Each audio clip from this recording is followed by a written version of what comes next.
Doctor হোৱাৰ সপোন কামৰূপ জিলাৰ বিহদিয়া বৰগাঁৱৰ হংসৰাজ ডেকাৰ সদ্যঘোষিত হাইস্কুল শিক্ষান্ত পৰীক্ষাত ভাল ফলাফলেৰে উত্তীৰ্ণ হৈছে হংসৰাজ ডেকা। ফলাফল পাই আনন্দত আত্মহাৰা বিহদিয়া বৰগাঁৱৰ হংসৰাজ ডেকা আৰু তেওঁৰ পৰিয়াল। বাইহাটা চাৰিআলিৰ বিহদিয়াৰ একলব্য বিদ্যা মন্দিৰৰ পৰা হাইস্কুল শিক্ষান্ত পৰীক্ষাত অৱতীৰ্ণ হৈছিল হংসৰাজ ডেকা। হংসৰাজ ডেকাৰ ফলাফল পাই শিক্ষাগুৰুসকলৰ লগতে পিতৃ মাতৃও আনন্দত আত্মহাৰা হৈ পৰিছে। ক্ষুদ্ৰ ব্যৱসায় কৰা পিতৃ দিগন্ত ডেকাৰ ল'ৰাই 87% নম্বৰ লাভ কৰি স্কুলখনৰ লগতে অঞ্চলটোলৈ গৌৰৱ কঢ়িয়াই আনিবলৈ সক্ষম হৈছে। News desk report any Assam 24/7। আৰু 91 পাইছোঁ। মোৰ মেডিকেল লাইনতে যাব ইচ্ছা।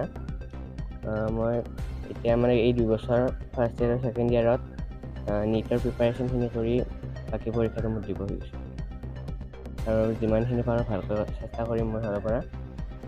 এতিয়া মই যিমানখিনি পাৰোঁ মোৰ ফালৰ পৰা কষ্ট কৰি যাম। মই সুবিধা হিচাপত যিমানখিনি সুবিধা পাওঁ মই সেই সুবিধা হিচাপত নিজৰ কষ্ট চলাই যাম আৰু যিমানখিনি পাৰোঁ মই আগবাঢ়ি যাম।